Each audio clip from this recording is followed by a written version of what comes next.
Hey, Paul, did you know that did you know did you know that Go John on. Travolta is suffering from a fever?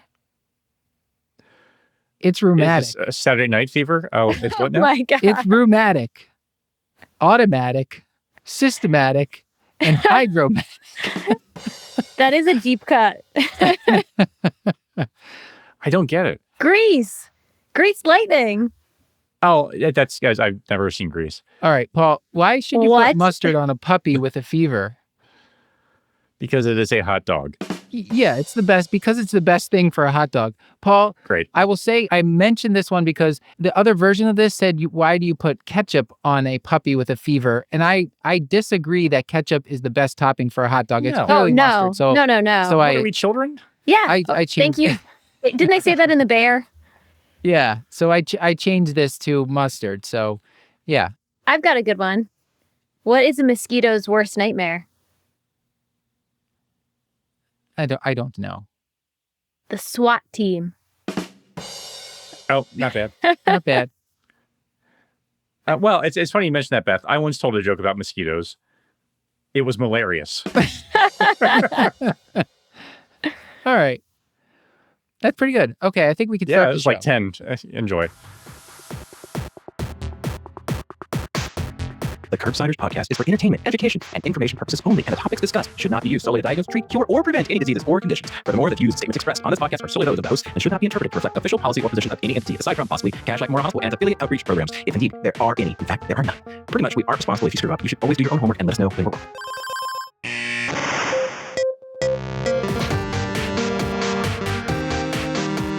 Welcome back to the Curbsiders. I'm Dr. Matthew Frank Watto, joined by my co-host and America's primary care physician, Dr. Paul Nelson Williams. Hi, Paul.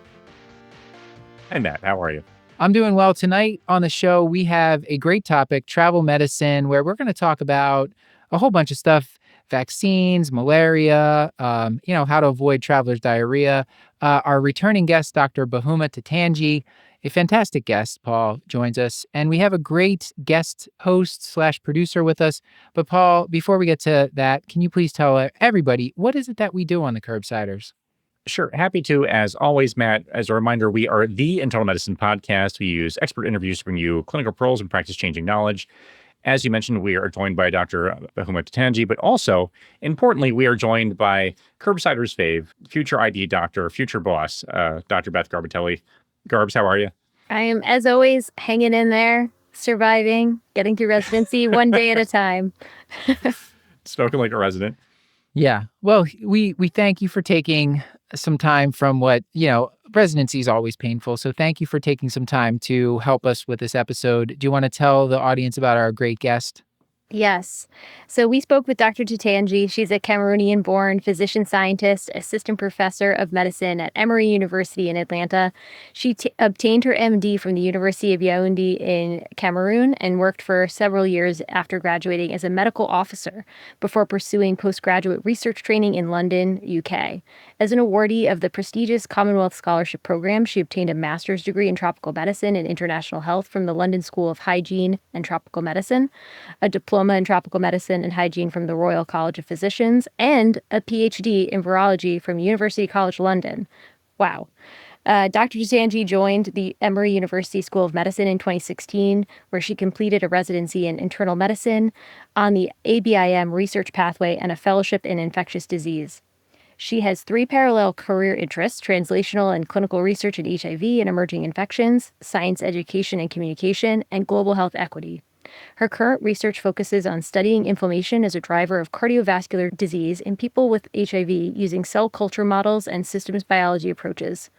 She's passionate about leveraging translational research to improve the care of people with HIV, promoting global health equity through research capacity building in Africa, and using science to influence health policy through communication and advocacy. She currently serves as the section editor for diagnostics and laboratory, and she's going to teach us all the things you ever needed to know about travel medicine and get you actually excited to do a travel medicine clinic visit, I promise you. A reminder that this and most episodes are available for CME for all health professionals through VCU Health at curbsiders.vcuhealth.org.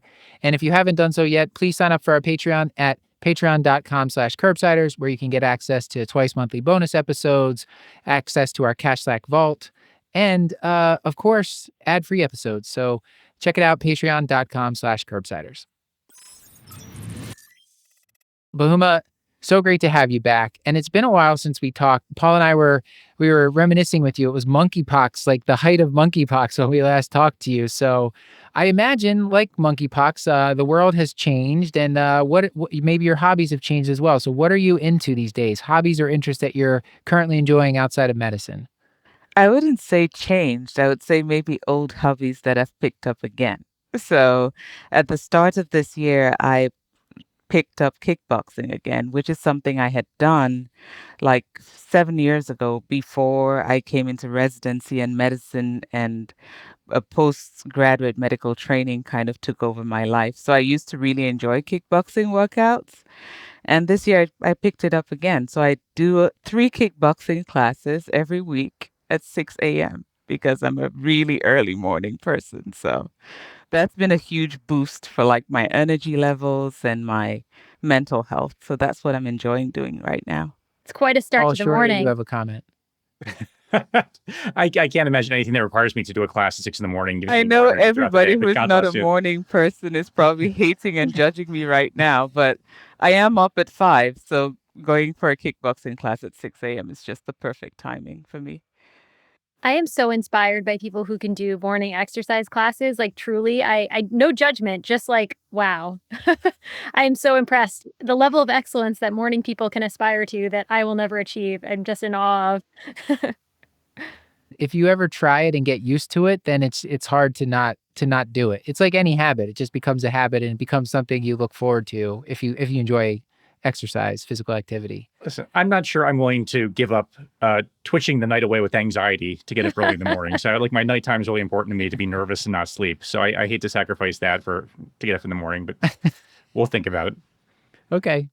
But this is less a question, though I could actually use some advice. I'm thrilled to report that I planted stuff for the first time actually yesterday. You've inspired me. I knew that you were coming. I've been thinking about it. So I actually put together a fairly large window box, like lined it with like creek rocks, then actually put honest to God soil that I actually bought, and then planted a combination of, I think, cherry tomatoes, basil, catnip, and parsley, I think, and then I have a separate tomato planter. So I'm sure everything's going to die almost immediately, but I feel it's almost like prescribing a medication for the first time. Like now that I've done it, I feel like, next year I'm primed to sort of try it again. So I don't know if that combination's bad or if my timing's off, or even if it's really on the right side of my house. I think it's on the south side, but I'm not sure. But I'm looking forward to report back whatever ID episode that we have you back for to let you know what's living or dying.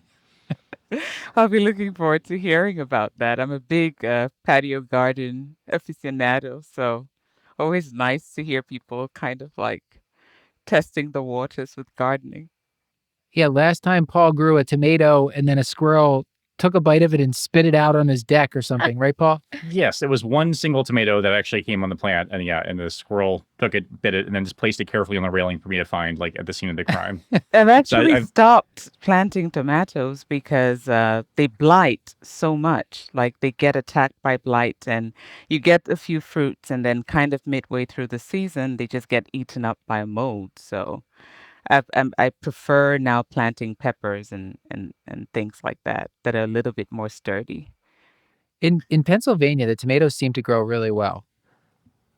At least my aunt, the non-Williams tomatoes, yeah. From my, well, it's a very, I mean, we're really far away from Atlanta, so I think that things are a little different, maybe environment wise. But yeah, some of the people that I work with and my family members that have gardens, they're like they can't give away enough vegetables, like if when it really gets going at that part of the season.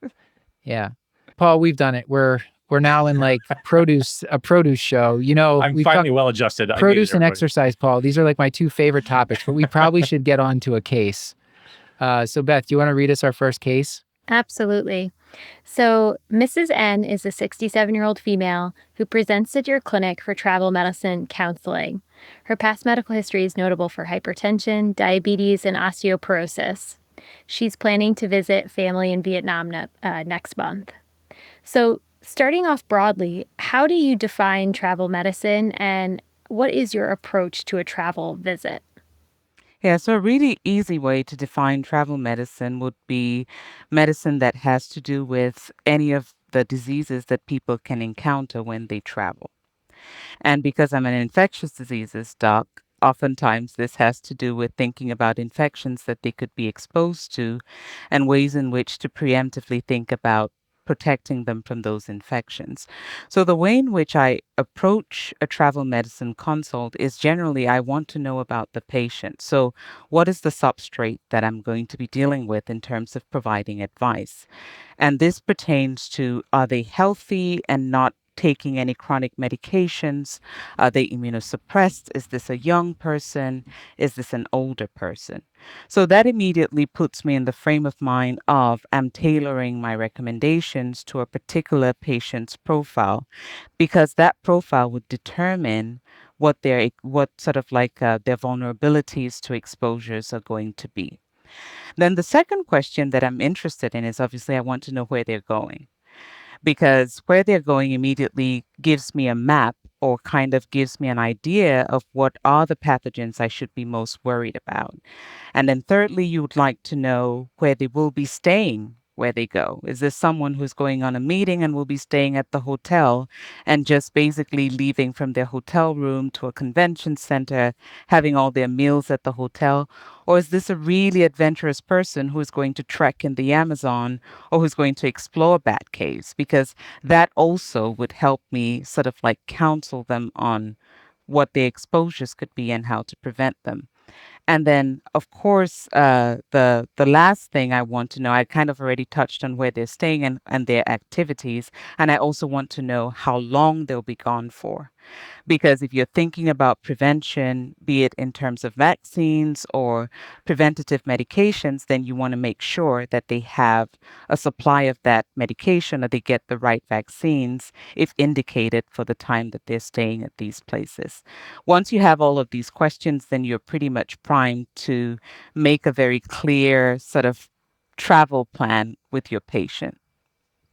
That's super helpful.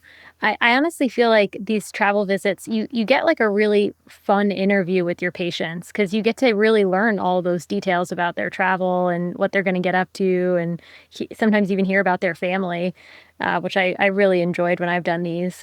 Do you have any resources that you specifically would recommend, in particular primary care doctors or folks who don't do as much travel medicine, to sort of use as a guide for sort of preparing for travel visits? Yes, absolutely. I think that the CDC Yellow Book is a very, very good resource. It's available online and also in physical copies that a doctor can have in their office to very quickly look it up. I prefer the online version because you're obviously going to be getting the most updated travel information on the different countries that people are visiting. And it also allows you to have like a searchable tool where you can basically plug in the country that the person is going into, and it would give you a set of like recommended guidelines in terms of vaccines and other preventative measures that you should be talking about with the patient. I also really like the WHO website, but I use that not really for guidance on what to tell travelers, but rather to kind of take a look at what outbreaks are happening in which parts of the world, because that's going to be one of the resources that has an updated reporting of the different outbreaks that are happening at any time in any part of the world. So, and sometimes those outbreaks don't necessarily make it into guidelines because the guidelines don't get updated quite as frequently. So something that just started happening in a certain locale 2 weeks ago may not yet be in your yellow book. So that sometimes is also very an easy, quick thing to just look and see if there's an active outbreak where your patient is going. And the other resource that I really quite like, the UK guidelines for travel medicine. They also have a very neat searchable tool, both for travelers themselves and healthcare providers. So you have a section that's pretty much adapted to lay terminology, where individuals themselves can go in and search the profiles of the country where they're traveling to and what they need to be doing to protect themselves. And practitioners can also go to for guidelines. And I would say these are the three sort of resources that I most frequently utilize. when I was reading up on this in terms of what their travel is going to look like, I was kind of surprised to see that this category of visiting friends and relatives is like its own distinct thing and like is actually supposed to sort of raise your concern about apparently folks who are actually staying with friends or relatives are more likely to be or are more prone to certain infectious diseases. I guess I'm wondering, is that an important part of history? Like, what am I to do with that? Sort of my eternal question. Like, if you get a piece of history, how does that influence things? But is that important? Am I just making things up, which I No, sometimes do? you're absolutely correct. When I hear from someone who is in my office saying they're going to visit friends and family and they will be staying with family, the immediate assumption is that they would be basically living like someone who is local to the locality where they're going, which means eating the local foods, which means also probably adopting local behaviors and not paying quite as much attention to mosquito repellents, or you're basically just living like you would at home because you are with your family and you are at home, but you may forget that some of the vulnerabilities that you have, because you're no longer someone who resides in that environment long term, you may not have as much immunity to malaria. I have lost my partial immunity to malaria because I've been out of an endemic area now for much longer than that immunity will persist. So if I go home and I don't take anti-malarial prophylaxis and I'm staying at home and not taking any prophylaxis at all in Cameroon, I am going to get sick with malaria. So that's why that particular piece of history becomes so important. And we must also recognize that when people say that they're staying with family, sometimes the family may be in a rural community and may not be in the city. It's quite different if someone is staying in a rural community compared to if they're staying in the city. That may have implications on if they have access to clean water, sanitation, and things that we oftentimes take for granted when we're in more urbanized settings. So those are some of the things that go through my mind and I go over with the patient when these sorts of things come up in the history. I have to confess, I've always been a little intimidated by travel medicine. I never did a rotation through a travel medicine clinic. And when patients tell me, "Oh yeah, I'm visiting my family in the Philippines. What vaccines do I need to get?" And I'm like, I don't know. And you look up on the yellow book, and sometimes there's viruses and things. Like if I tell someone, "Oh yeah, you need a vaccine for yellow fever," they're like, "What is yellow fever? Tell me about it." I'm like, I don't have like off the cuff just be able to tell them about that. And like prescribing malaria prophylaxis would take me a half hour because I'm going to be so nervous about side effects and looking everything up. So I'm hoping you can give us some tips on that so I feel a little more comfortable if they're going somewhere and they don't need too much extra done from the primary care office, that maybe I can provide some of this. So I think we're at the point maybe to talk a little bit about malaria now. Beth, is that right? Yeah. And I was thinking, maybe you could give us a little bit of a broad overview, like the global burden of malaria and, how you sort of conceptualize it as a risk for travelers. Yeah, the way I put it is that if someone is returning as a traveler from a malaria endemic country or a part of the world where malaria is circulating and they present with a fever, the first differential is malaria, the second differential is malaria, the third differential is malaria until proven contrary. So that level of emphasis is really to drive home the point that this is really still significant infection that has a global burden of still causes about 450,000 deaths every year. 90% of those deaths are still occurring in sub-Saharan Africa and primarily occur in children under the age of 5. And malaria is broadly distributed, but I think it's important for folks that are listening to understand that when we talk about malaria and the deadly pathogen, what we're really referring to is Plasmodium falciparum.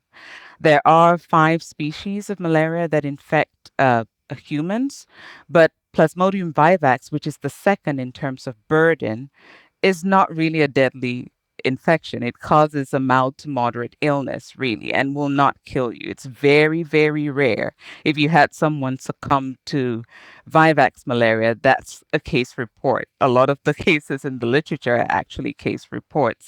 So it's really, when we are thinking about preventing malaria, we're thinking about the particular parasite that is so incredibly deadly, and that's Plasmodium falciparum. And that is distributed primarily, as I mentioned, in sub-Saharan Africa, but we also have falciparum malaria in South Asia and in lots of countries in Southeast Asia. In Latin America and Central America, 90% of the malaria circulating in these areas is Plasmodium vivax. So, really, the milder version of malaria. But if someone tells you that they are traveling to Africa and it's a country south of the Sahara, or if they're traveling to parts of South Asia, then you should really be thinking about prophylaxis that will include coverage of Plasmodium falciparum, because that's what is likely to kill folks.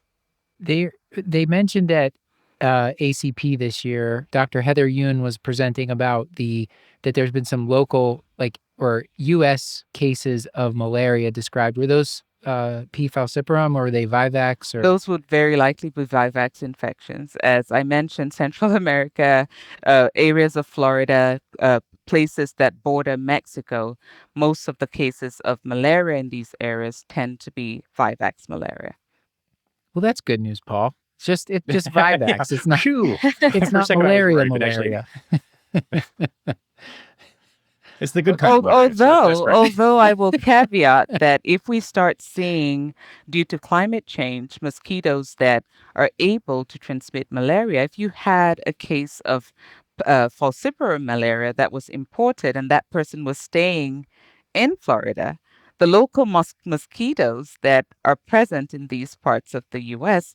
will be able to transmit that malaria, albeit not as effectively as Anopheles species that circulate in West and Central and Southern Africa. But a lot of mosquito species that are of the Anopheles group are capable of transmitting Plasmodium falciparum, which is why we kind of always tie the cases that are emerging in places that have previously eradicated malaria to climate change and sound the alarm that, hey, right now we're seeing vivax, but this is not static. If you have importation of a case of falciparum with the right vectors in present, you can still see local transmission of that more deadly form of Plasmodium. Oh boy.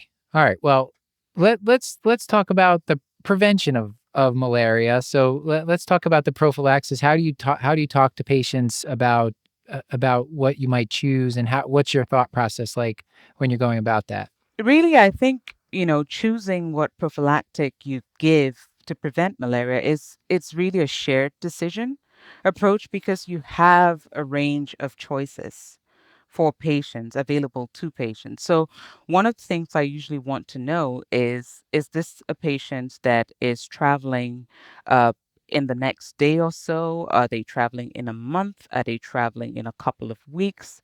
Is this someone who feels comfortable taking a daily medication that they would probably have to start a few days before their travel and continue for some time when they return back home? In this case, we're talking about the US. So when they return back to the US, or is this someone who has a preference for taking a medication weekly? Do they have concerns that they would not remember the medication if it's every day, and would remember it if it's weekly?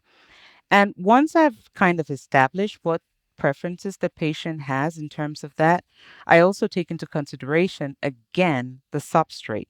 So, is this person pregnant, or are they likely to become pregnant while they are on their trip? Or is this someone who has underlying comorbidities that I have to think about and consider when I think about drug interactions, particularly based on the available medications I have? And then the third thing I consider is, again, where they're traveling to.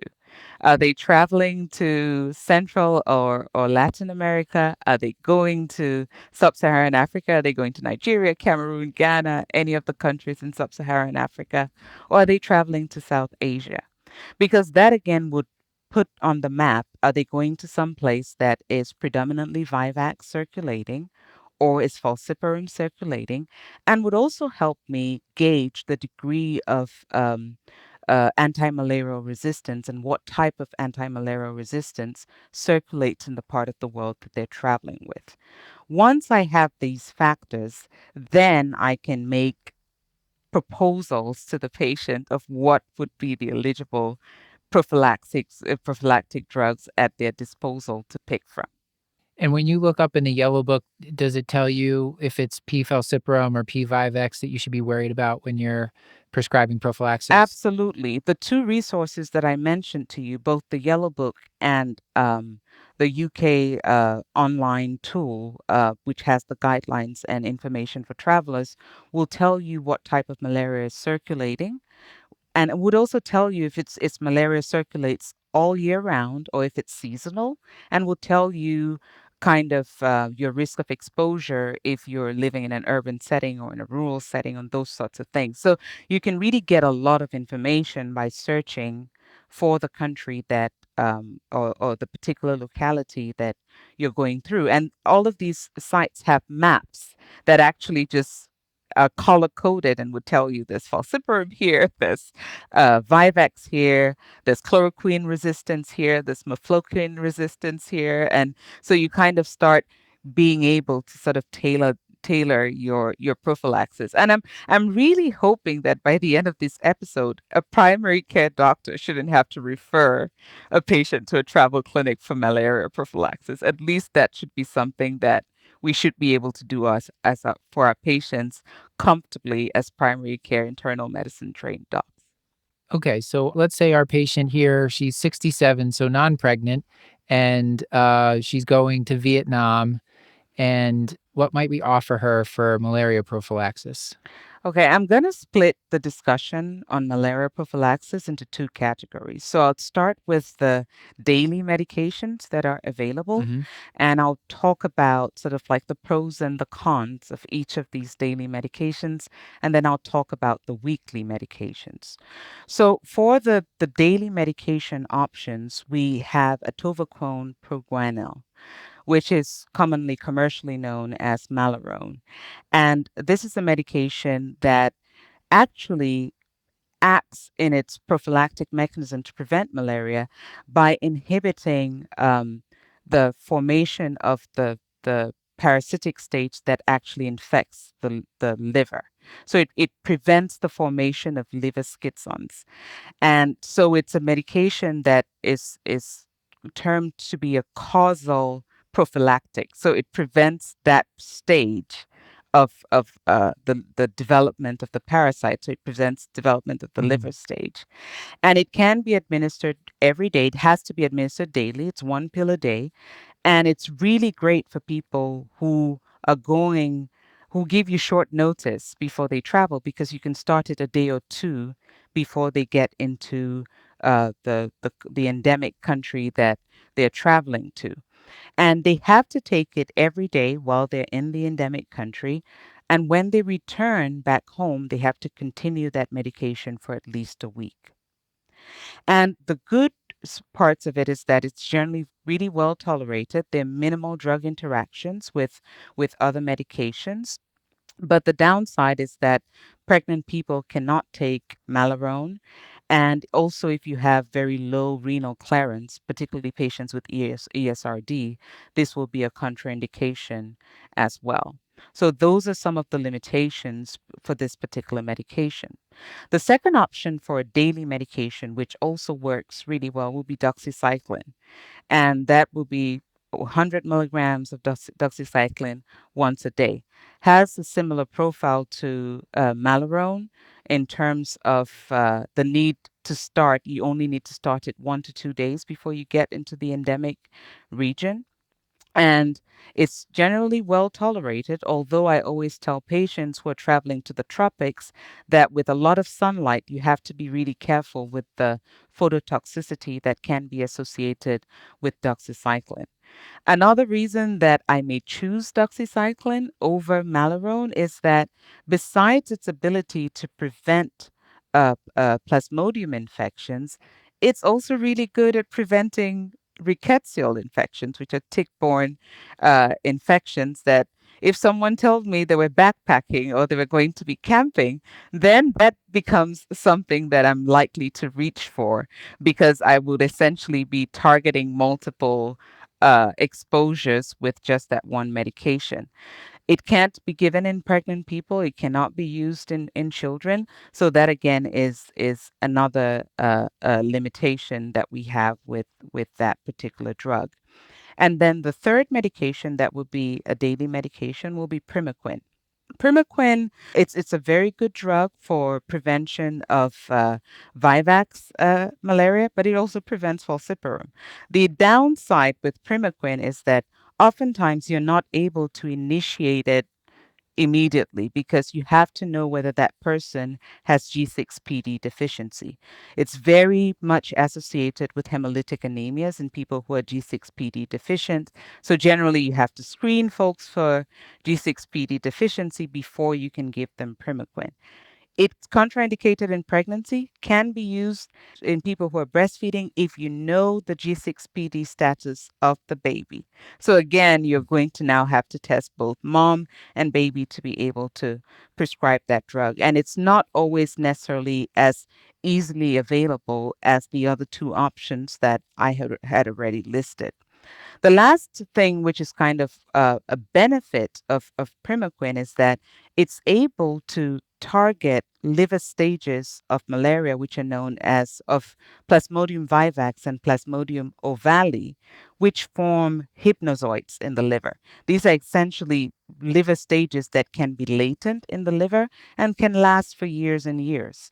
And a lot of places around the world that have malaria circulating in an endemic fashion, be it countries that are predominantly vivax malaria, like I mentioned, in Central America or South America, or countries in Africa that are predominantly falciparum malaria, they will have some degree of ovale or vivax circulating in those places. So you have to worry. There's always the concern that if someone picked up malaria and it was vivax or ovale, they would have liver hypnozoites that one needs to eradicate. So in the case of Primaquine, when someone returns from a travel from an endemic region, they still have to continue the medication for 1 week after.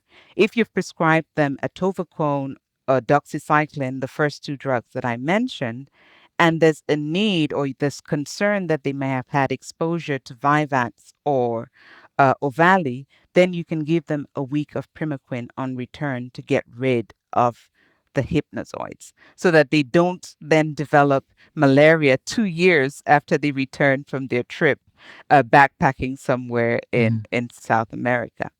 I reviewed this for the episode and I don't know all the terms, but basically the mosquito bites the person, the infection goes to the liver and tries to infect the liver cells, and then eventually it spills into the blood and then goes through its life cycle. And so what you're talking about is that the first two agents, the atovaquone proguanil and the doxycycline, prevent that it taking hold in the liver and starting the cycle.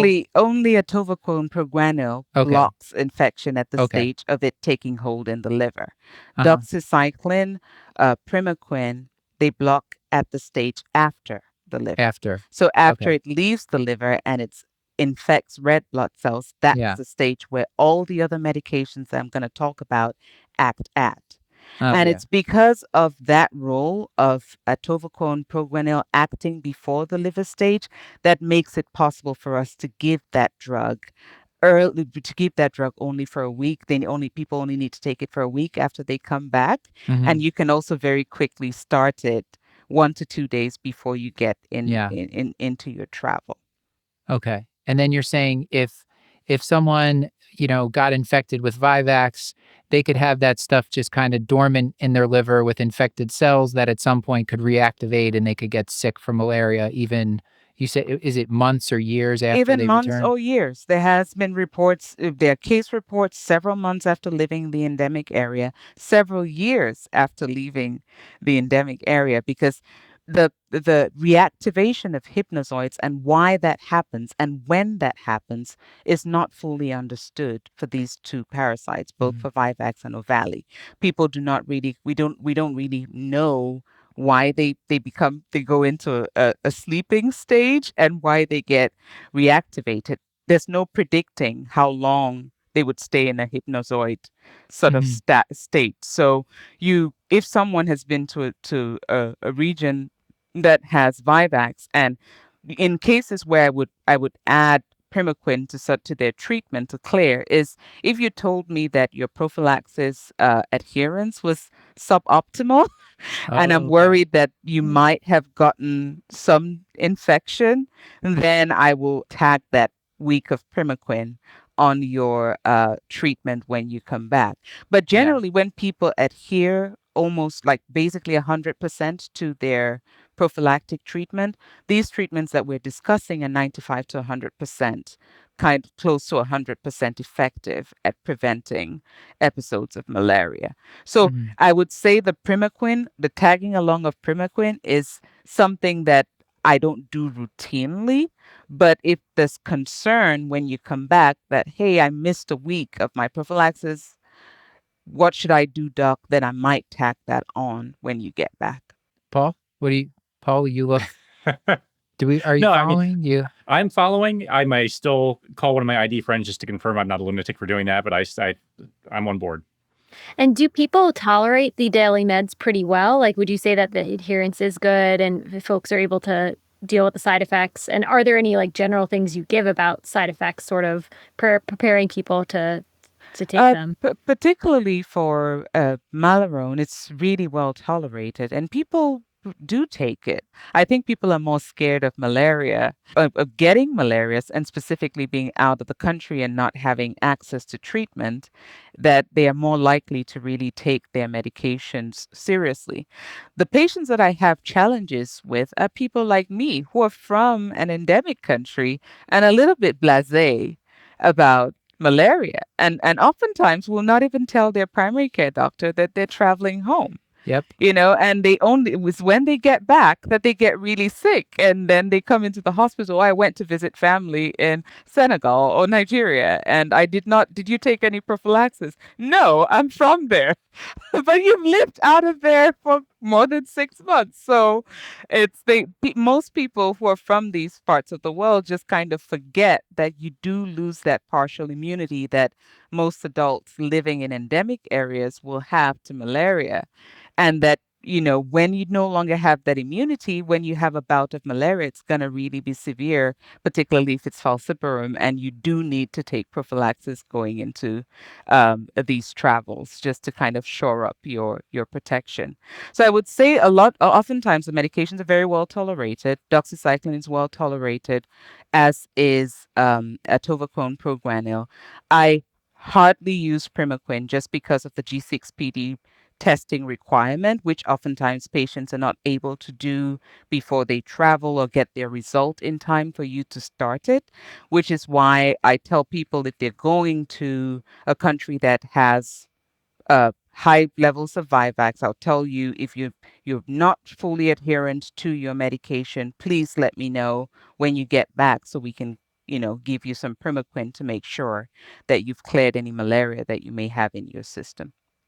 I will say, Matt, I don't know what your experience has been, but for me, I mean, these are almost always patient-initiated discussions. So I've like this is what I've always done before. I would like my malaria prophylaxis now, and by the way, I take a atovaquone and proguanil. So like for me, it's the field has been plowed, and they already know what they tolerate, and they've been through this before. It's almost I've never caught a patient and thought you are some of my friend who needs malaria prophylaxis. They usually come to me saying I would like my malaria prophylaxis now, which makes things infinitely easier. But I feel much more equipped to actually counsel around it now.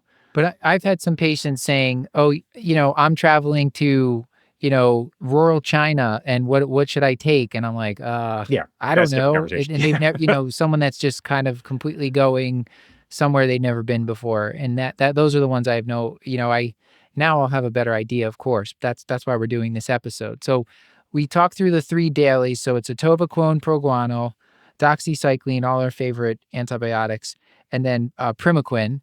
Those are the daily ones. Any other dailies, or are we on to weekly ones now? We can move on to weekly ones now. So the first weekly one that I would like to talk about is mefloquine, and that is the only anti-malarial that is reliably used to prevent falciparum that you'll be able to use in pregnant people.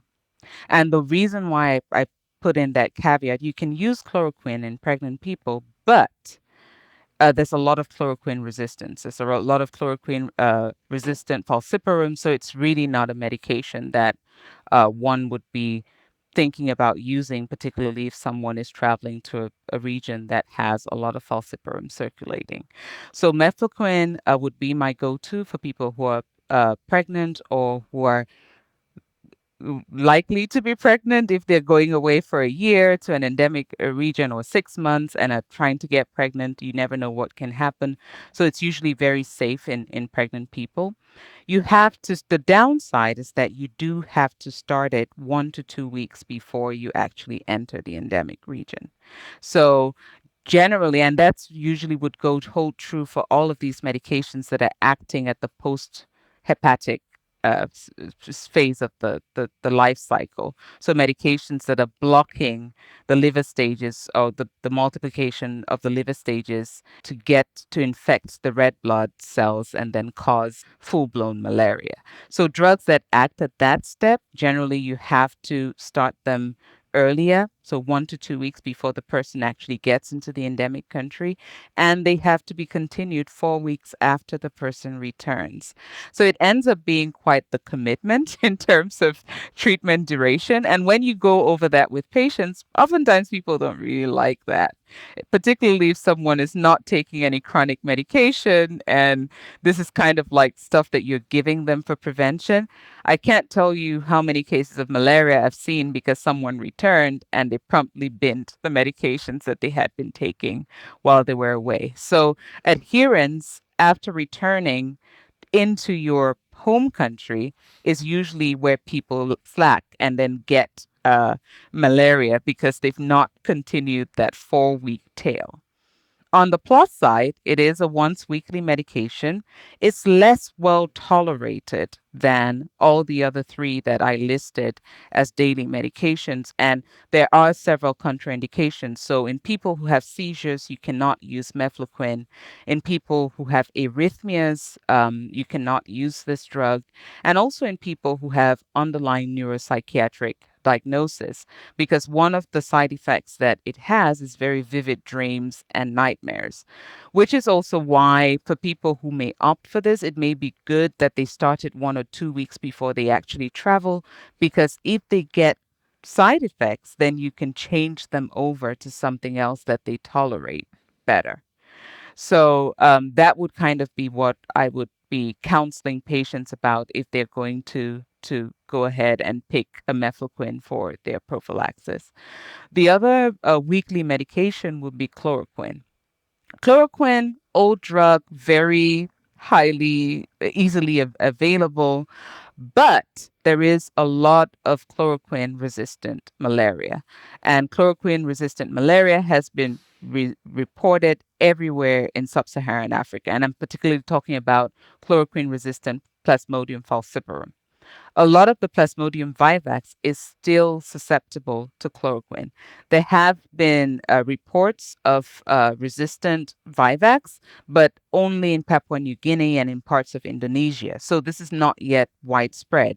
So the way I kind of approach it is if someone wants to be on a weekly medication and they're traveling to Central America or Latin America, where I know the predominant is 90% vivax, then I can offer them chloroquine because I know that that is the most likely a species of malaria that they are going to encounter, and that that drug will be susceptible to that particular drug.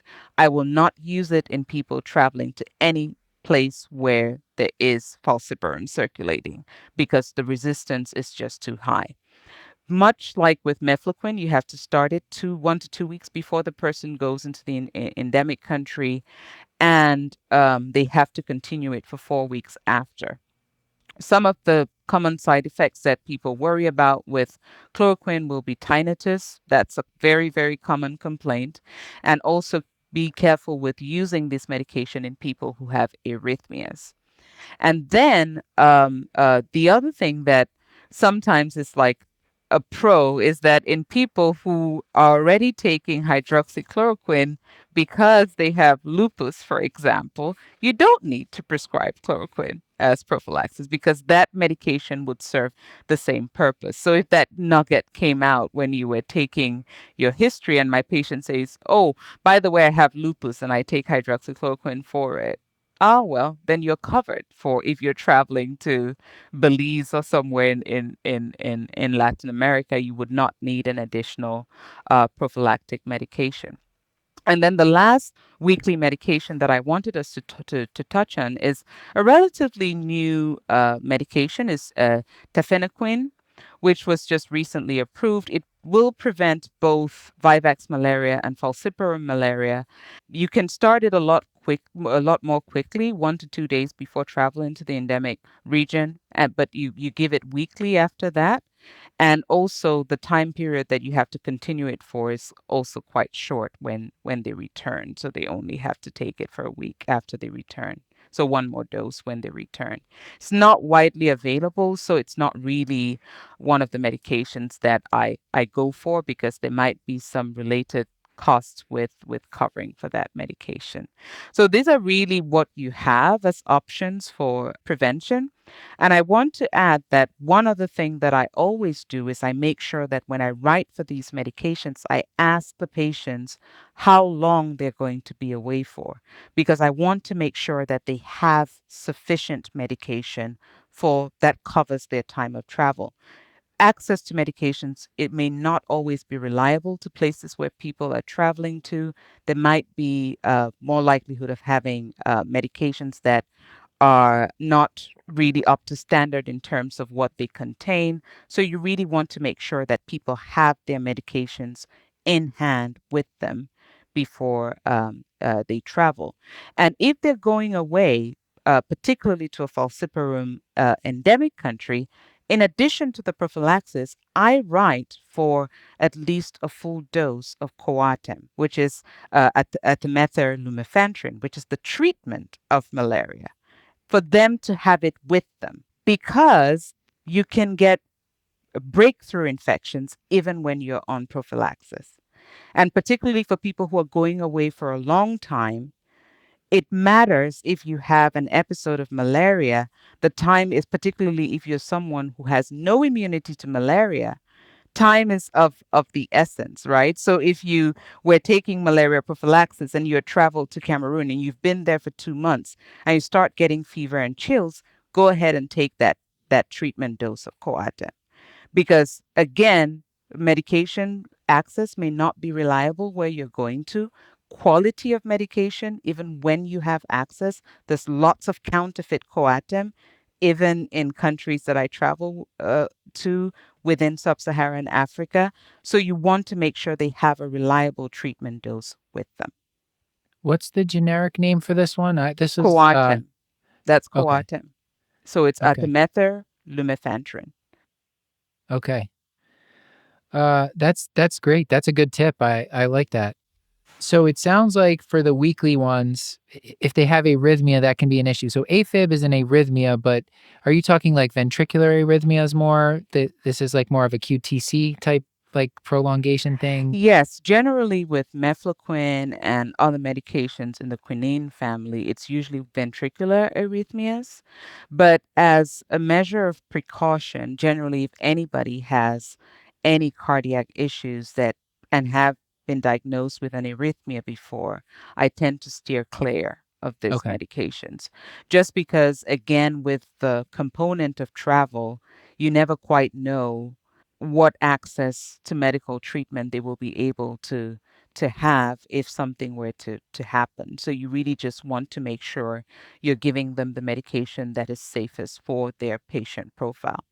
And kind of coming back to sort of like talking more of chronic conditions, the same applies when you're filling medications for prophylaxis, also making sure that they have access to their high blood pressure medication, their insulin, and they will have a place to store it. Because oftentimes the travel visit consult is so focused on travel that we tend to forget that, hey, by the way, this is someone who is on 3 blood pressure medications, which may not be readily available where they are. And I've had instances where people have come and seen me at my travel clinic, and when they came back, they went abroad and they ran out of blood pressure medication, not their malaria prophylaxis. And when they went to get the same medication from the pharmacy, they had to have a doctor's assess them to be able to get a script, and that just adds an additional layer. If people are not traveling with health insurance, etc., then that opens a whole giant kind of worms that we can, address, we can prevent when we have these travel medicine visits. We're kind of naturally swinging into some of these general travel advice topics. Is that what you want? Where do you want to go with this next? Yeah, I think that's a perfect segue. There's not maybe a ton to say on this because it is somewhat common sense, but the lifestyle sort of modifications or counseling that you have for malaria and mosquito avoidance would be really helpful. Just like what your top tips are for people to sort of avoid getting bit in the first place. Yeah, I would say that uh, you know, avoiding getting bitten by a mosquito whenever you're traveling is always good, but it's easier said than done. And I know that sometimes when you read some of the travel guidance, they tell you mosquitoes are more likely to bite at nighttime than they are during the day. I say put all of that away. If you're going to if you're going to a malaria endemic country or you're going to the tropics, mosquitoes are out there and they're biting all day long, So Yeah. I wouldn't really put too much emphasis on the daytime, nighttime biting for malaria transmission. You could get beaten at any time of the day. So emphasizing using insect repellents and wearing long sleeve clothes if you're out, maybe hiking to make sure that you're covering your arms, your feet, places that are easily accessible to bites. Sleeping under insecticide treated bed nets, that works really well. So sometimes some people some hotels or some living facilities that are available for rent may have those mosquito bed nets. And I know people don't like sleeping underneath them because it can be quite hot when you're traveling in a country that's in the tropics, but they do work. And if it's a properly treated net, you should use them. Houses with screens will also help keep mosquitoes out. So just the common sense things that people tend to forget are really important to just keep in mind.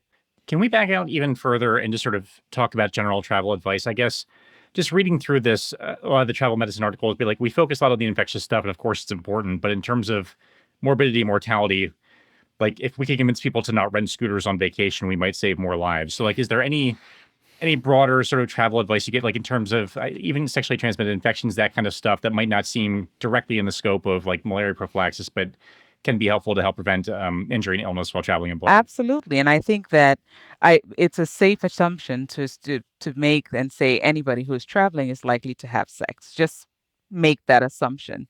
And if there's someone who is at the age where they can still get pregnant, ask them if they are on contraception and if they want you to fill a script for them to prevent pregnancy. Offer them condoms. I offer condoms to male and female patients who are traveling without judgment because you work on the assumption that there might be opportunities for people to engage in sex. And if they do, you do want them to be protected, particularly pertaining to HIV.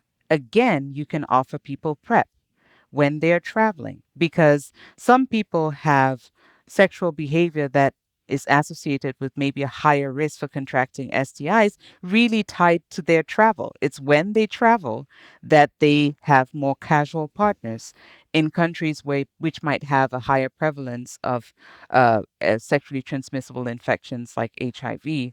It's useful to offer these people PrEP. Some may not even be aware of it and write it for their trip. And so they have that as well in hand by the time that they're traveling. Another thing that we now have is also DoxyPep. And I already talked about doxycycline when we were talking about once daily medications for preventing malaria, but we now know that the use of doxycycline as a post exposure prophylactic in men who have sex with men can reduce the transmission rates of syphilis, gonorrhea, and chlamydia.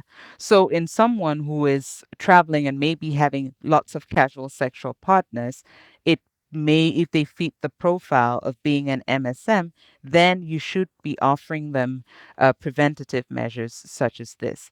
And I would also kind of just going back to sort of general advice always useful to have travel insurance because even if you're young and healthy, anything could happen. You could still kind of get injured, into a car crash, or get a serious health issue that you needed medical care for. And in those moments, being able to actually afford to pay for the care is useful. I know people who've gone on trips and ended up having appendicitis and requiring an emergency appendectomy in a foreign country. That's not fun, but at least if you're able to pay for it, that offsets some of the displeasure of having your trip ruined by illness and just having general common sense. Yeah. Yeah.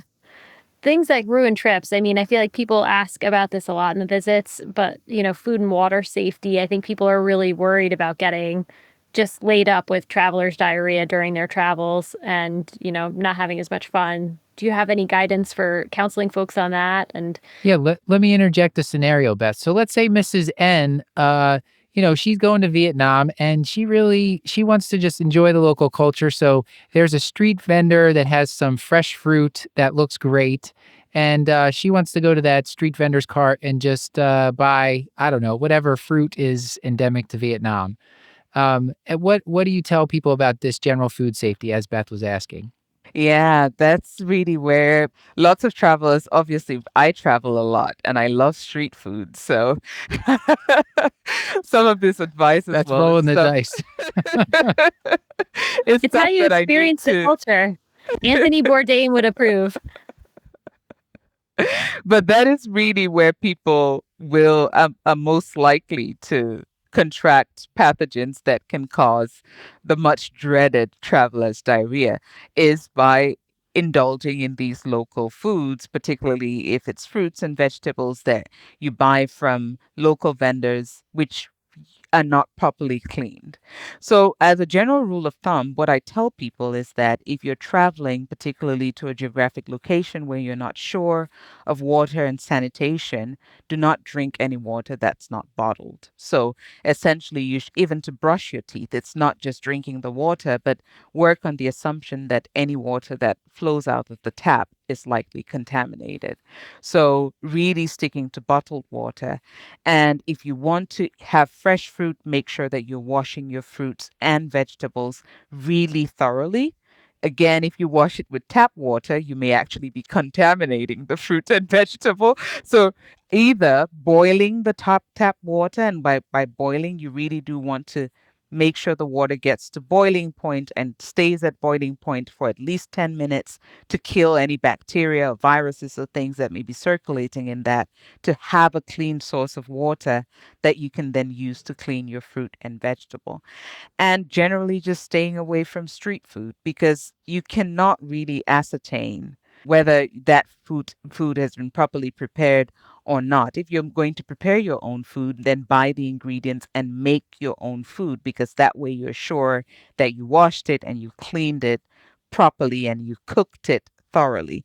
And I also recommend that people try as much as possible to avoid food that utilizes raw ingredients. So that ceviche that looks very tempting and you really want to try, that may be the one thing that ruins your trip and you end up in the having to be in the bathroom all the time using the toilet as opposed to being out and enjoying the local culture.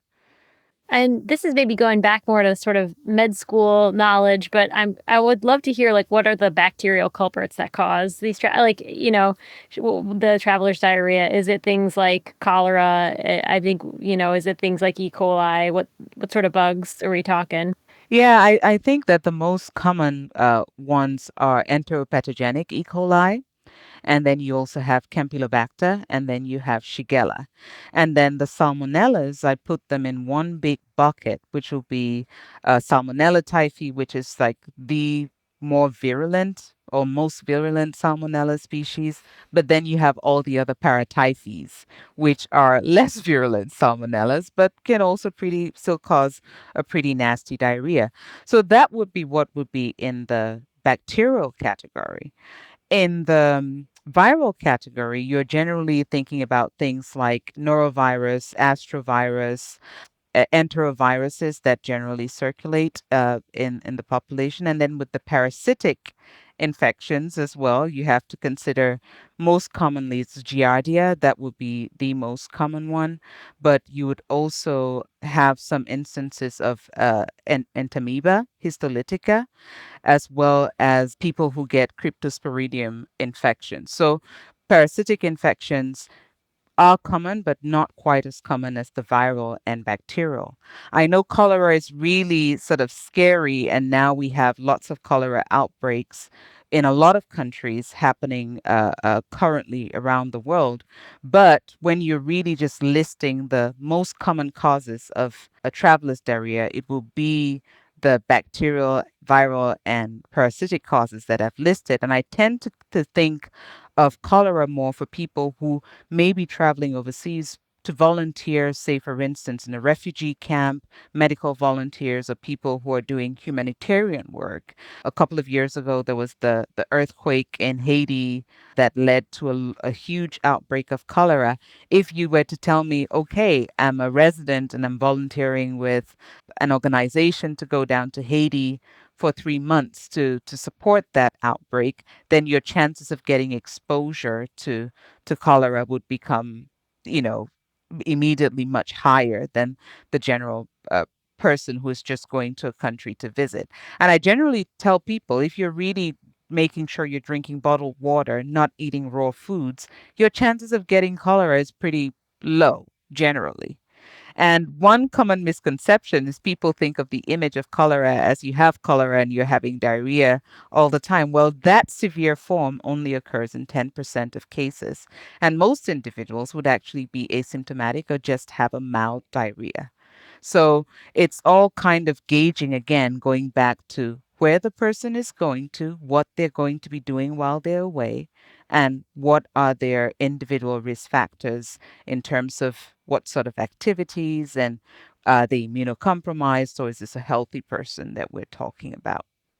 And where are we at with antibiotic, either treatment and prevention of traveler's diarrhea? I think that a good place to start the conversation on antibiotics would just be to give folks like a quick and rough classification of traveler's diarrhea and how I think about it. So there's mild. Mild is the traveler's diarrhea that causes you some discomfort but doesn't interrupt your daily activities. So it's, I planned to go visit the local market today. I got up in the morning, my bowel movement was loose, and I had a bit of a rumble in my stomach. But I didn't have it like 5 more times between me waking up and having breakfast.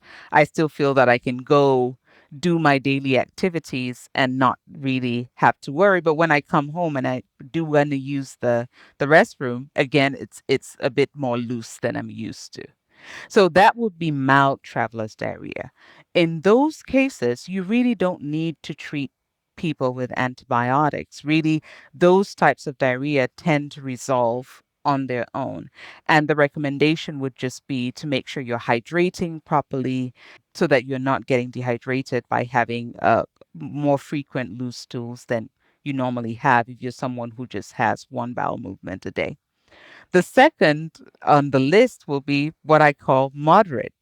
It's not just discomfort, but this time it is enough for you to modify your daily itinerary. So you're not canceling everything, but maybe you had planned to be out for 8 hours that day enjoying the sights, but you're not sure that you're going to have access to a clean bathroom to have to go use if you needed to rush to the restroom. So that becomes severe enough that you're now adjusting your plans based on the fact that you have some ongoing diarrhea. From the moderate to the severe, you then that is becomes an indication to utilize antibiotics. So to your question regarding what antibiotics and if it's recommended, it is recommended generally for moderate or severe traveler's diarrhea. And the issue we have currently is that been quite a rise in antimicrobial resistance. So, previous go-tos were the quinolones, like ciprofloxacin, levofloxacin, ofloxacin, but there's so much resistance, both when you look at the Shigellas and even some of the E. coli to these agents, that this is no longer considered first line. So what would be considered first line would be azithromycin. And generally, I would prescribe if someone was traveling and they told me they were going to be enjoying street food and all of that, and really didn't want to miss out on the fun by just drinking bottled water and being boring, then I would make sure they had with them doses of azithromycin for their traveler's diarrhea.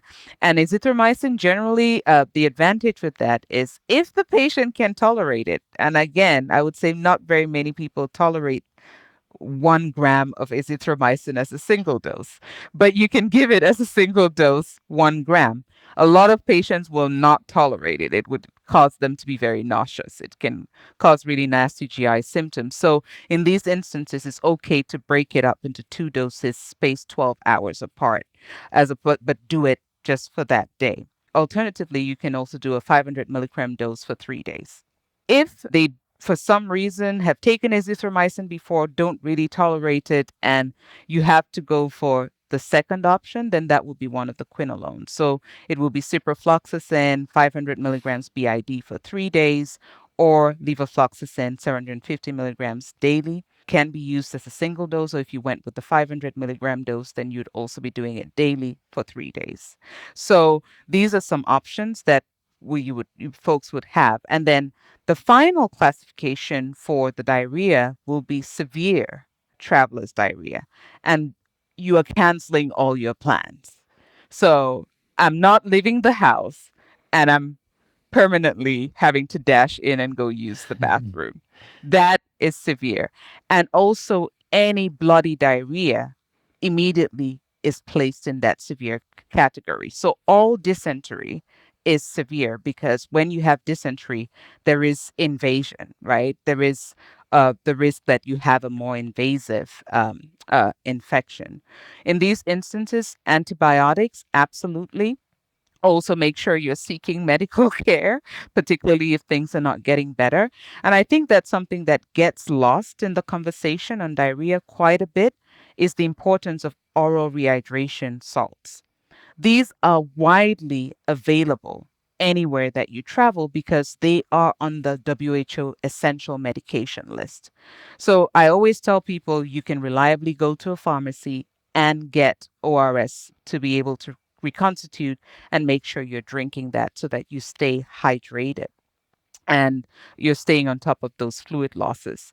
And then absolutely, if you're having a dysentery, make sure you're seeking medical care and taking those antibiotics that you were prescribed when you left. And kind of just to close out sort of this discussion, I would say a good rule of thumb is generally if something is caused by a bacterial toxin or it's toxin mediated, folks would usually have that diarrhea onset be relatively quick. So within 1 to 6 hours of your exposure, you're immediately either having lots of nausea or kind of running to use the bathroom because you're having diarrhea.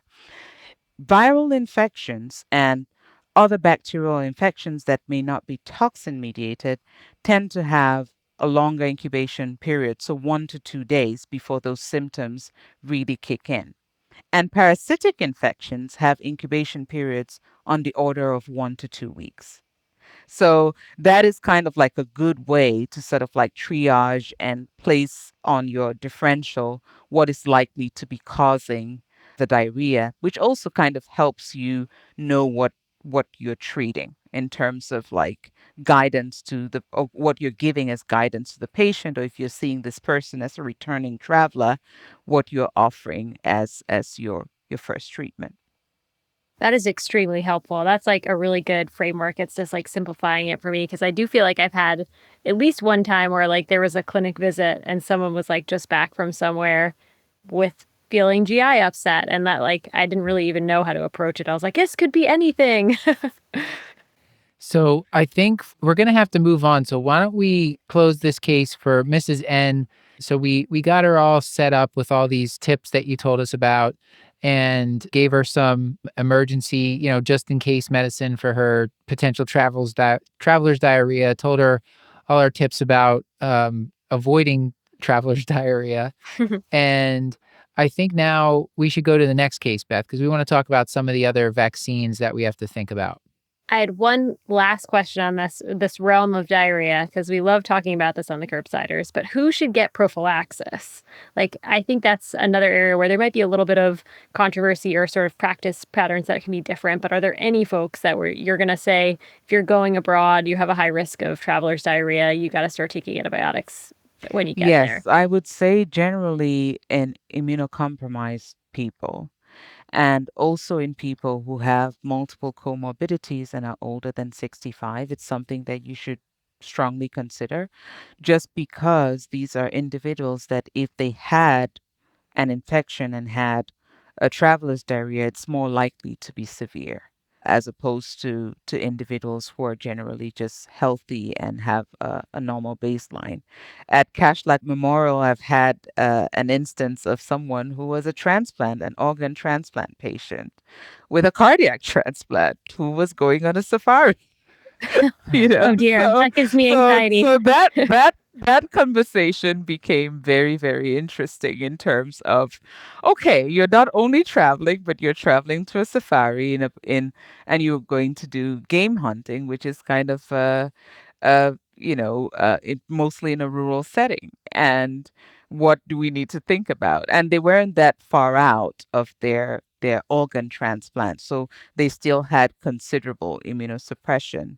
But this was a trip that they had wanted to do for a lifetime, and with a new lease of life, there was no talking them out of doing that trip. So one of the things that we recommended, they did get prophylaxis for traveler's diarrhea, as well as prophylaxis for malaria, and some of the recommended vaccines that I hopefully will talk about when we get into the next case. Yes. Is it generally rifaximin? Is that that's the Yes, go-to? rifaximin is what is used generally. Yeah. Although I would say that sometimes there might be issues with getting insurance coverage for rifaximin.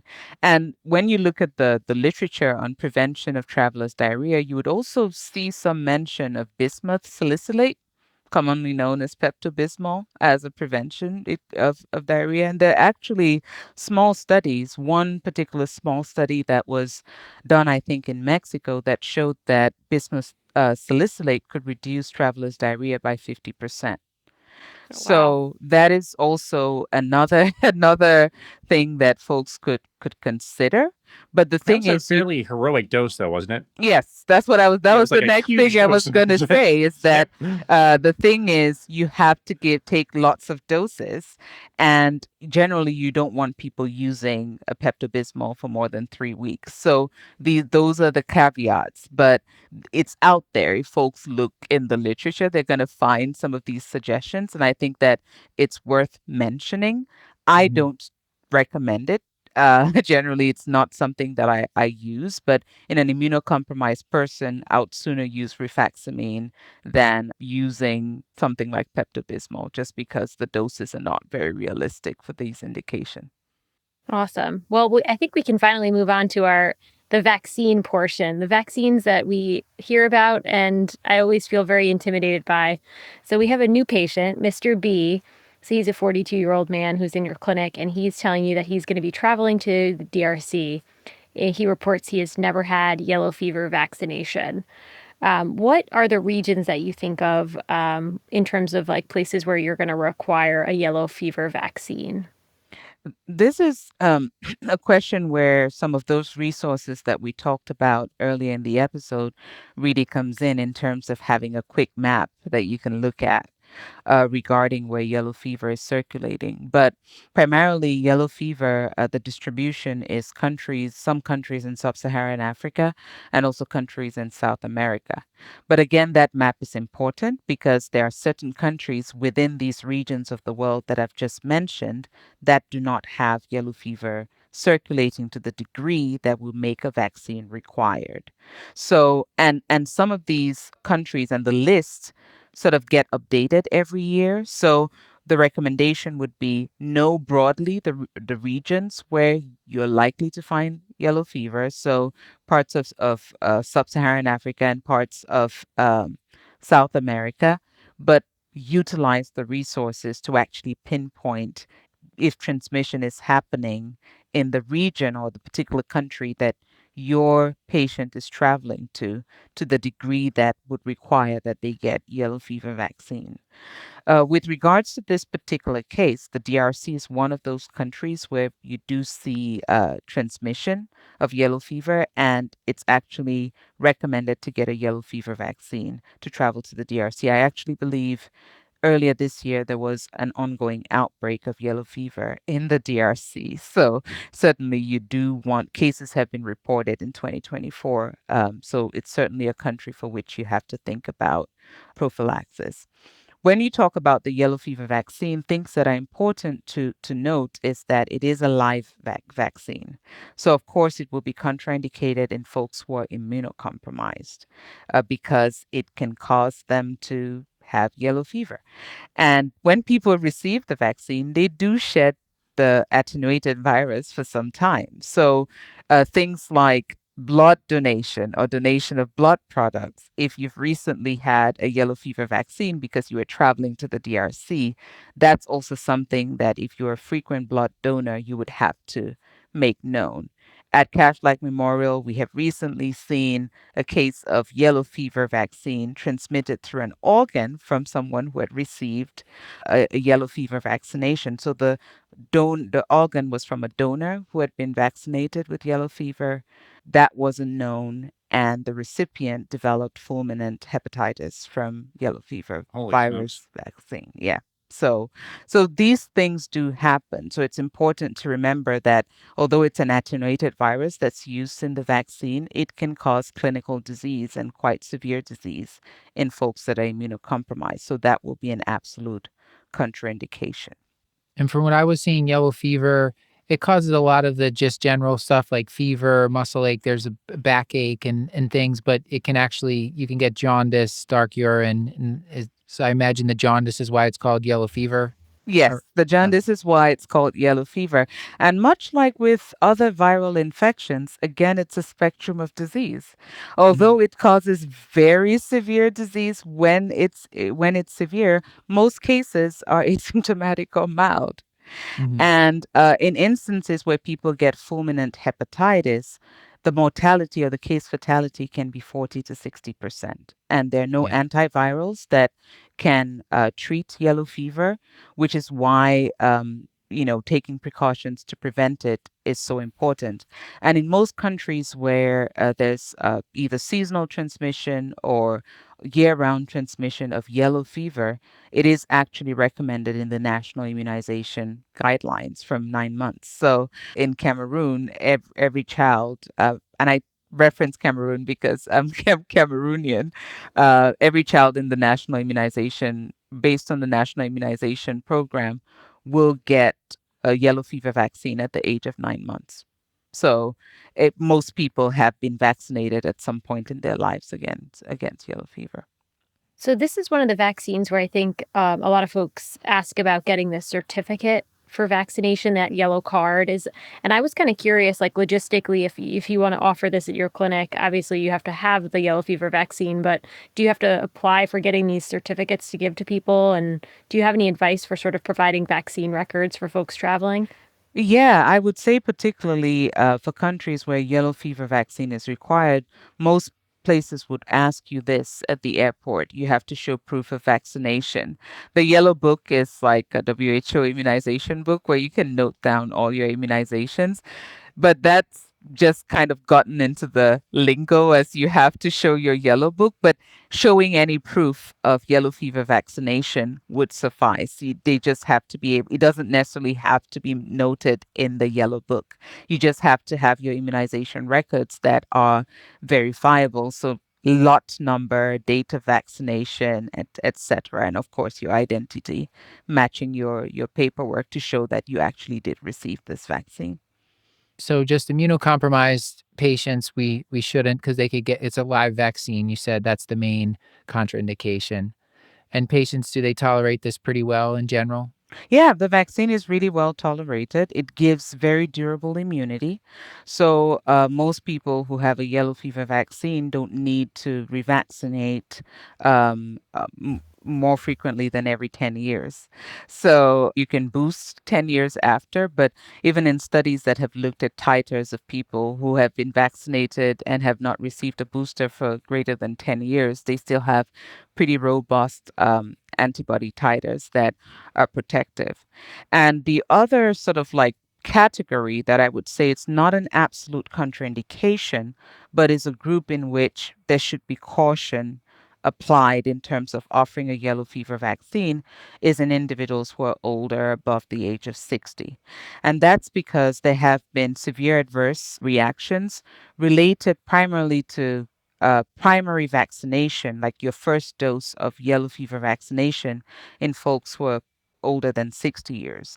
And I know that, this is kind of like when you pull up yellow fever vaccine, that's one of the first things that you see. But the real sort of like rates, the numbers, it's 7.7 per 100,000. So again, it's one of those instances where it is a shared discussion between you and the patient whether they want to get vaccinated or not.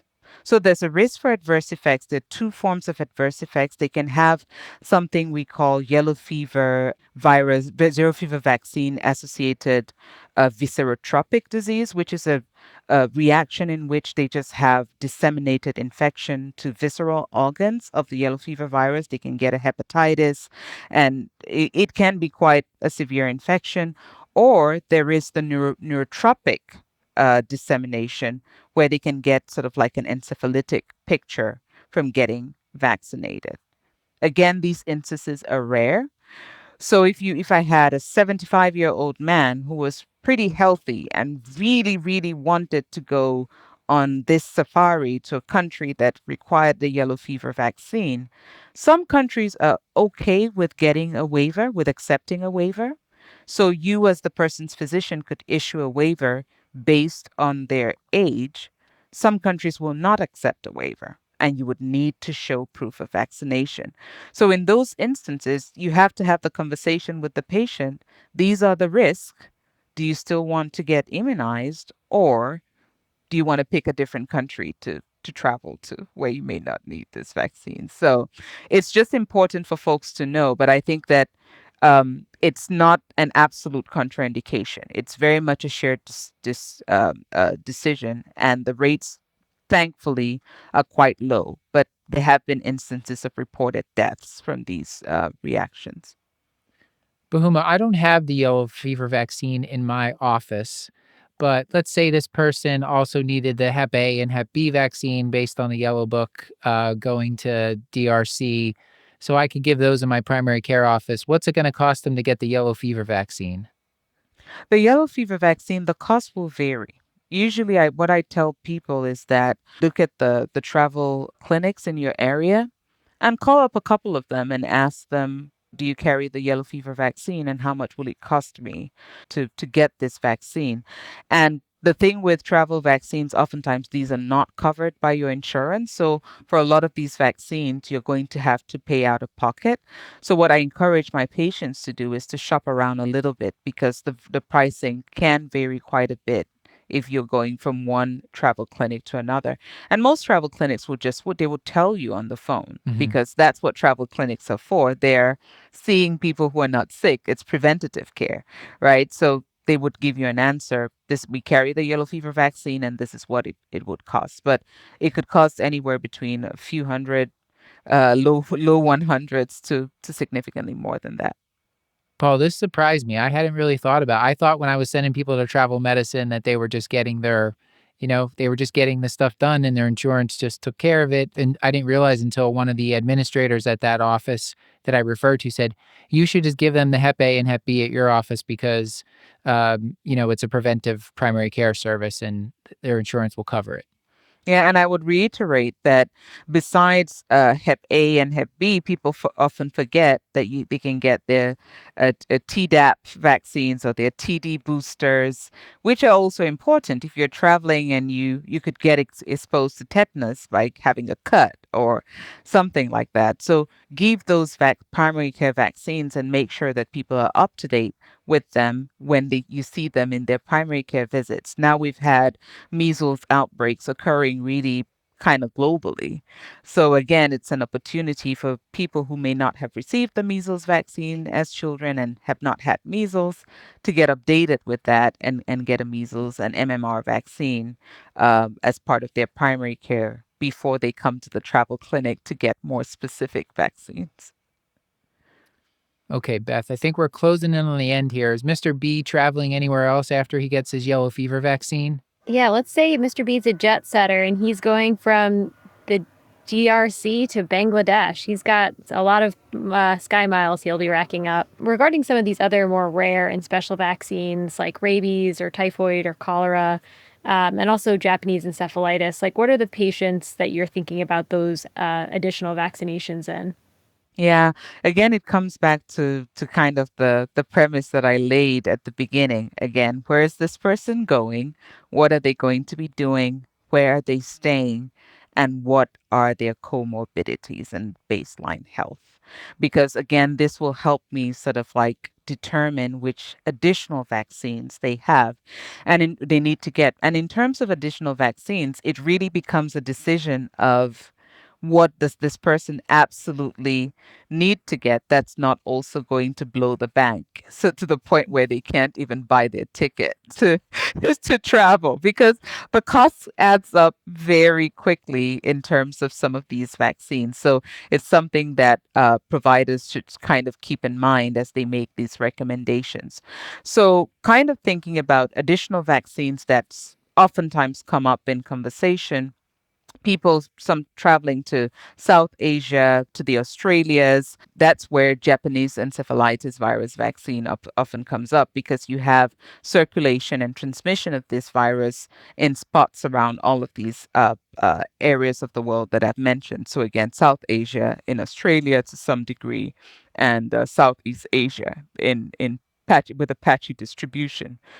The recommendation that is generally given is that if people are traveling for relatively short periods and really would just be staying in urban areas, and by short periods I mean travel that's under 1 month in duration, then there isn't really a need for them to get a Japanese encephalitis virus vaccine.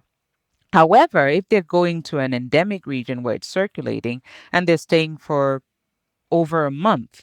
Or if they tell you for that short trip, I'll be in rural Japan or I'll be in rural Bangladesh and I'll be hiking and doing all of these activities in more rural settings where they're more likely to get exposure to the vector that transmits this, which is the Culex mosquito, then in those instances, you should be offering that vaccine to them. And one thing that often gets missed in the discussion about vaccines that folks should get is the lead time. So if you're coming in today and you're traveling tomorrow, if you got your vaccine today, you're not necessarily going to have the protection by the time you're at that location tomorrow. And some of these vaccines require 2 doses, and the spacing of the doses may differ. There's some that are 2 doses spaced 7 days apart, some are spaced 28 days apart. So these are all sort of considerations that providers need to know so that they can appropriately counsel their patients on the expectation to have on the immediacy of protection. And I also tell patients who are thinking about traveling to make sure that they give themselves ample time to get that travel clinic or travel visit with their provider, because they may get the nasty surprise that, hey, I have to come in today and get 4 vaccines when I could have potentially staggered them over 6 months. If I was planning to travel, say, for instance, in the summer, started at the beginning of the year and shored up all that protection before going. Beside the Japanese encephalitis vaccine, the other vaccine that is a common one that is recommended is the typhoid vaccine. So there are 2 vaccines that a lot of travel clinics will carry, one or the other. There's a polysaccharide vaccine, and then there's an inactivated vaccine. Both of them offer reasonable protection, 50 to 80% or thereabouts. And it's recommended for people who are traveling to countries where there's a lot of like salmonella circulating. Again, if you're traveling to Southeast Asia, to Sub-Saharan Africa, to Latin America, anywhere in the tropics really will have a higher burden of salmonella circulating than other places. But always reiterate that the protection is not 100%. It doesn't protect against paratyphi or non-salmonella typhi species, so it's quite narrow in protection. And all the things we talked about, water and sanitation, they will still need to kind of keep to be able to prevent that. And then the last sort of vaccine that people sometimes ask about is the cholera vaccine. There is a cholera vaccine, an oral cholera vaccine. Unfortunately, it is in significant short supply globally, like a critical shortage globally, because there's only one company that makes cholera vaccines. So the WHO and CDC and other international health agencies have been pushing for manufacturing to be increased. So you're unlikely to have access to a cholera vaccine at your local travel clinic just because the shortages are so critical at this time, and there are many countries experiencing outbreaks. But where available, it's a vaccine that offers decent protection, again, between 70 and 80% in preventing that cholera gravis, which is the 10% of very severe cholera infections that folks can get. And another thing that folks ask a lot about is the dengue vaccine and if they can get it. There's so much news of concerning dengue and the expansion of Aedes mosquitoes and transmission of dengue. There was a huge outbreak in Brazil just this year in the spring. There have been outbreaks all around Southeast Asia. The problem with the dengue vaccine is that in order to be eligible to get it, you have to have had dengue before. So, which is not the answer. Yes. So the vaccine that's licensed in the US is Dengvaxia. And as folks may or may not know, there are 4 different serotypes of dengue in circulation. So dengue 1, 2, 3 through 4. And infection with one serotype gives you lifelong protection from that serotype, but not from the others. And the vaccine that's currently licensed doesn't include all 4 serotypes. So it means that in individuals who get the vaccine but have never been exposed to dengue, if they get infection with another serotype, they can get something that we call ADE, which is antibody mediated enhancement, like antibody dependent enhancement, which leads to a more severe form of the new serotype that they're infected with. So that makes it very dangerous to just give dengue vaccines willy-nilly to everybody. So the recommendation is actually you have to screen folks with serology to see if they've been exposed to dengue before. And if they have been, then you can offer them Dengvaxia to prevent the other serotypes. But again, the serologies are quite flawed. They're not 100%. They're only about 70% sensitive. So it really puts us in a very difficult position where we have a vaccine, but we really can't offer it broadly to a lot of folks. So my recommendation for dengue is really avoid getting bitten by mosquitoes. But there's some hope on the horizon. There are lots of dengue vaccines kind of in very advanced phases of development. And some of these vaccines include all 4 serotypes. So fingers crossed, maybe in a couple of years, we'll need to update this conversation because we'll have a vaccine that can be broadly offered to everyone. Paul, you looked. I know we got to go to take home points, but you looked like you were gonna say something. You were. No, I was just running the numbers of if you have 1 of 4 serotypes, but the vaccine doesn't cover all the serotypes, but you're vaccinating against the serotype you haven't yet had yet, and if the vaccine is actually against the serotype you already had, then you're sort of it feels like the Monty Hall problem. Like it just feels like there's a lot of chance to not really help somebody. Okay. And it all comes back to my head was going to the same. My head was pretty much going to the same place. Avoid mosquitoes, but we can't really avoid them because they're everywhere, biting constantly, and they're spreading. Yeah. Well, listen, we've done great work tonight. We've really armed the audience with a lot of information. We taught you how to be safe when you're traveling and how to tell your patients to be safe when traveling. So, Boghuma, what would be the main take-home points you want the audience to remember? What I would say is that you, as a primary care doctor, should not be daunted by travel medicine, because I think that the resources are out there to really help you provide 90% of the guidance that your patient is going to get from a travel clinic. That would be the first thing that I would say. The second take home point would be fear falciparum malaria, and make sure that if someone is traveling to an endemic country that has falciparum malaria, that they have the adequate protection for that particular pathogen, because it's so daunting, particularly in individuals who do not have any immunity to malaria. And it remains the leading cause of fever in the returning traveler. So it's malaria, malaria, malaria, and everything else in any order.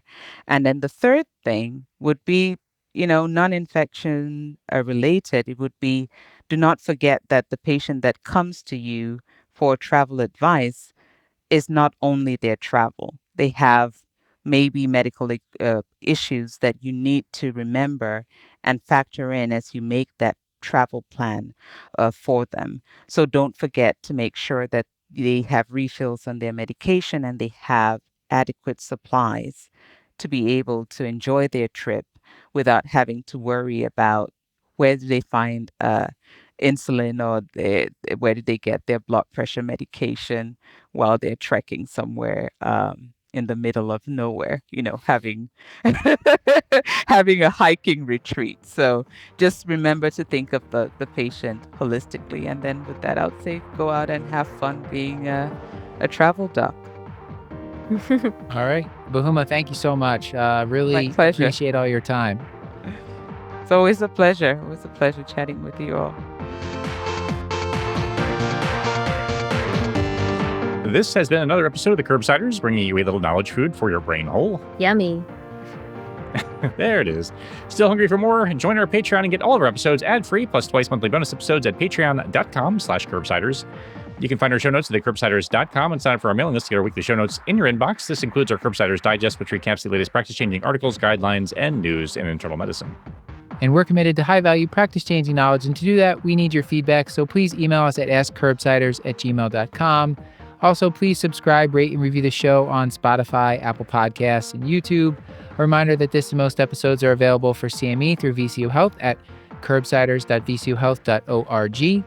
And a special thanks to Dr. Beth Garbitelli for helping to write and produce this episode, and to our whole Curbsiders team. Our technical production is done by Podpace. Elizabeth Proto does social media.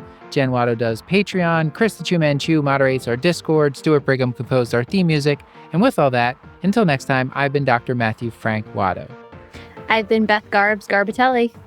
And as always, I remain Dr. Paul Nelson Williams. Thank you and goodbye.